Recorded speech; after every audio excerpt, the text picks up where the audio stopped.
Today we are going to study about molecular sieve chromatography, which is also known as molecular exclusion chromatography, gel permeation chromatography, or simply gel filtration chromatography. Here the molecules are separated on the basis of their sizes and shape, which utilizes the molecular sieve properties of a variety of porous materials.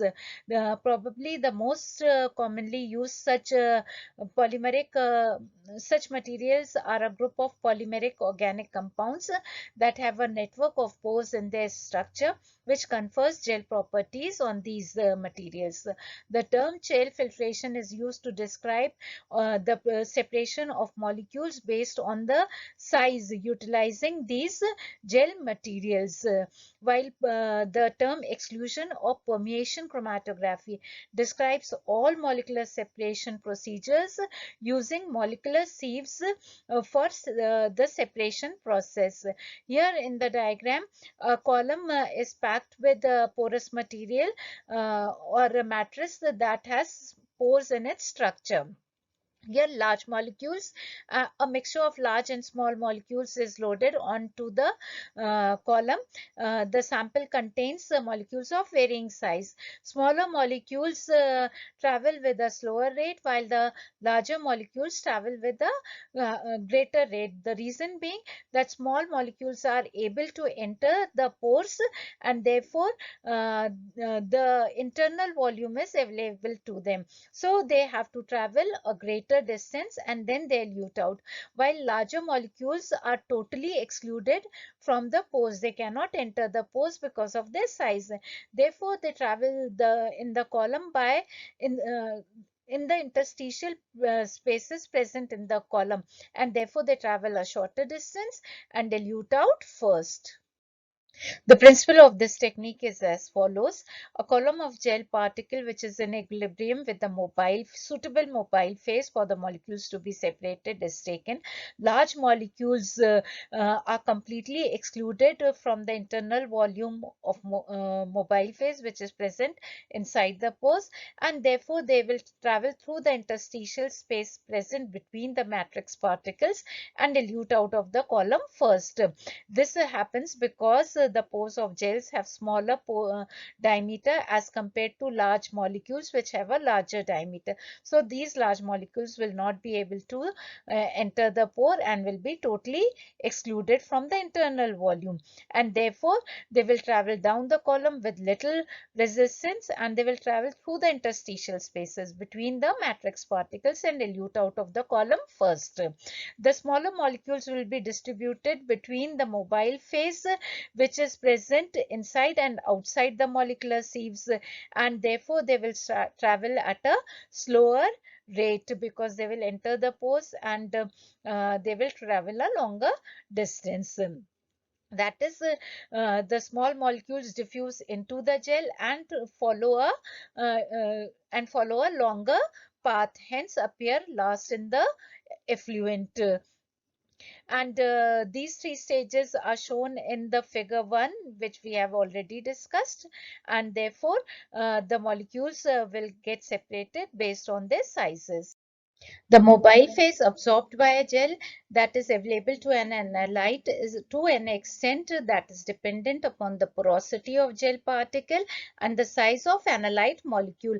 If the size of analyte molecule is large, that means its diameter of the molecule is larger than the diameter of the pore, then the analyte molecule will not be able to enter the pore, and therefore the mobile phase that is present inside the pore, that is internal volume, will not be available to it.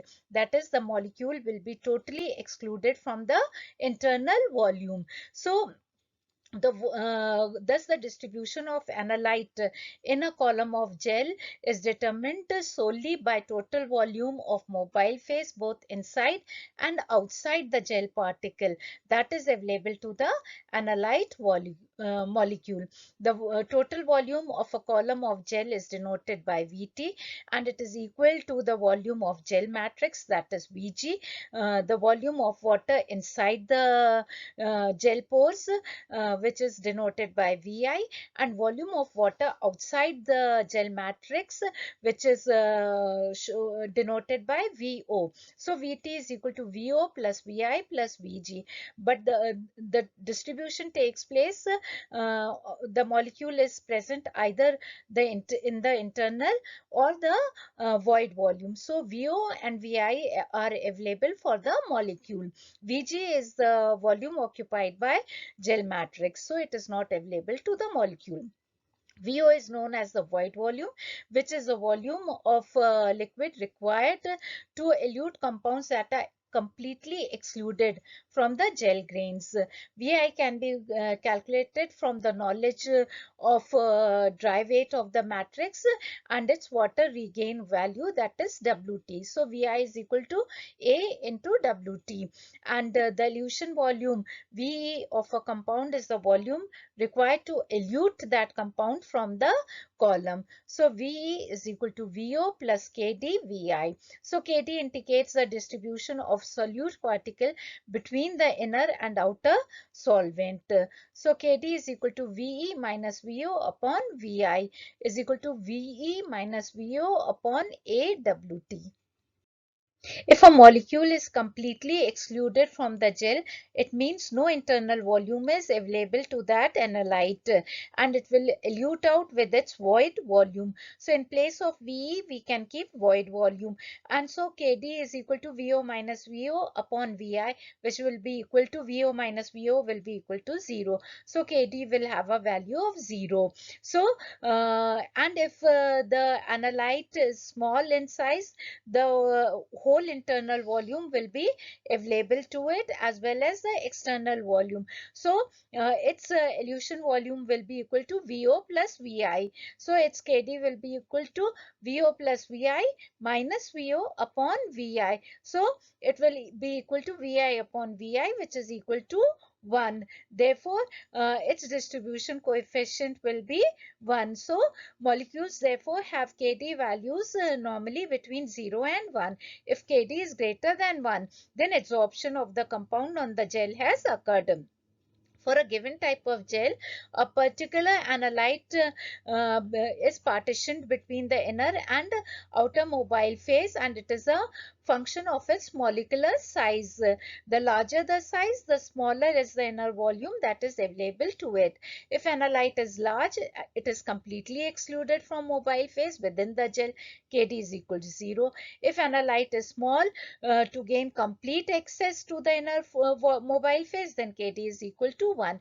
Due to variation in pore size between individual gel particles, there is some inner mobile phase that will be available to analytes of intermediate size, and therefore hence Kd values will vary of these intermediate molecules between 0 and 1. So variation of Kd between these two limits that makes possible the separation of analytes of various molecular sizes within a narrow molecular size range on a given gel, which is dependent upon the pore size of the pores.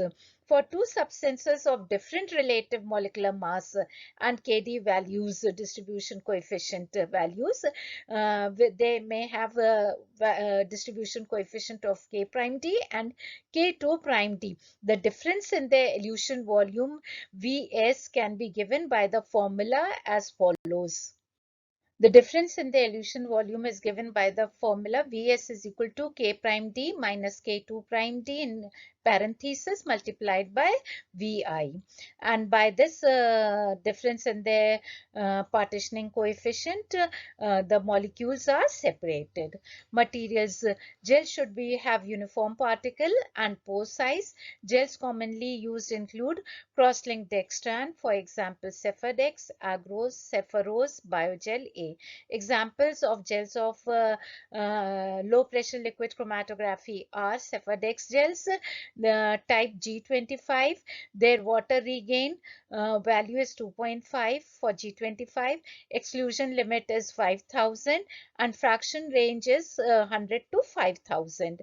G200, water regain value is 20, exclusion limit is 200,000, and fractionation ranges, they can separate molecules with the molecular weight range from 5,000 to 200,000.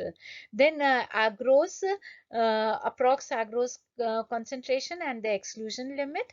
Cephros 2b, approx agarose concentration that is used is 2%. Exclusion limit is 40 into 10 to the power 6 for proteins. Cephros 4b, 4% concentration is used, and the exclusion limit is 20 into 10 to the power 6 for proteins. Then materials for HPLC that are used are bioglass and styrogel. Bioglass 200, exclusion limit is 1 into 10 to the power 5, while bioglass 500, exclusion limit is 4 into 10 to the power 5.